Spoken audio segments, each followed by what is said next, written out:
Bonjour everyone and welcome to Sexcerpts. I'm your host and chief bun duster, Francois Lefoutre.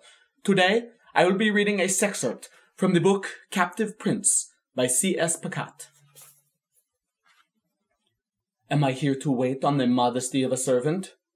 So he knelt. The boots must be taken off, the pants were next. Damon stepped back when it was done. The shirt, now unlaced, had slipped slightly, exposing a shoulder.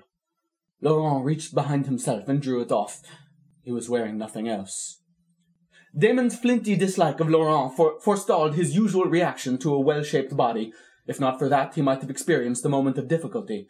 For Laurent was all of a piece. His body had the same impossible grace as his face. He was lighter built than Damon, but his body wasn't boyish. Instead, he possessed the beautifully proportioned musculature of a young man on the new cusp of adulthood, made for athletics or statuary. And he was fair. So fair, skin as fair as a young girl's, smooth and unmarked with a glimmer of gold trailing down from his navel. In this overclothed society, Damon might have expected Laurent to display some self-consciousness, but Laurent seemed as coolly immodest about his nudity as he was about everything else. He stood, much like a young god, before whom a priest was about to make an offering. "Wash me." Damon had never performed a servile task in his life, but he supposed that this one would not overwhelm either his pride or his comprehension. By now he knew the customs of the baths, but he felt a sense of subtle satisfaction from Laurent, and a corresponding internal resistance. It was an uncomfortably intimate form of attendance. He was not restrained, and they were alone, one man serving another. All the appurtenances had been carefully laid out, a fat-bellied silver pitcher, soft cloths, and bottles of oil and frothy liquid soap made from clear-spun glass, their stoppets capped in silver. The one that Damon picked up depicted a vine heavy with grapes. He felt their contours under his fingers as he unstopped the little bottle with a tug against a resistant suction. He filled the silver pitcher. Laurent presented his back. Laurent's very fine skin, when Damon poured water over it, was like white pearl.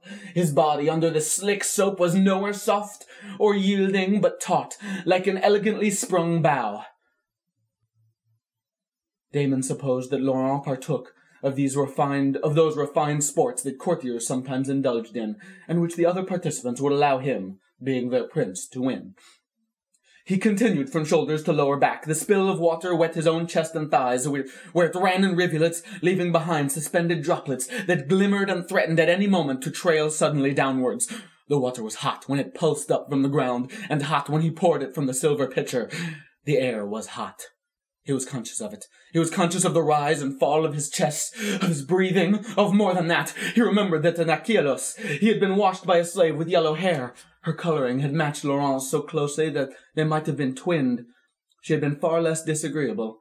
She had closed the distance of inches and pressed her body against his. He remembered her fingers curling around him, her nipples soft as bruised fruit where they pressed into his chest. A pulse beat into his neck. It was a poor time to lose control of his thoughts. He had now progressed far enough in his undertaking that he encountered curves. They were firm under his hands, and the soap made everything slippery. He looked down, and the washcloth slowed. The hothouse atmosphere of the baths only increased the impression of sensuality, and despite himself, Damon felt the first hardening between his legs. There was a change in the quality of the air, his desire suddenly tangible in the thick humidity of the room.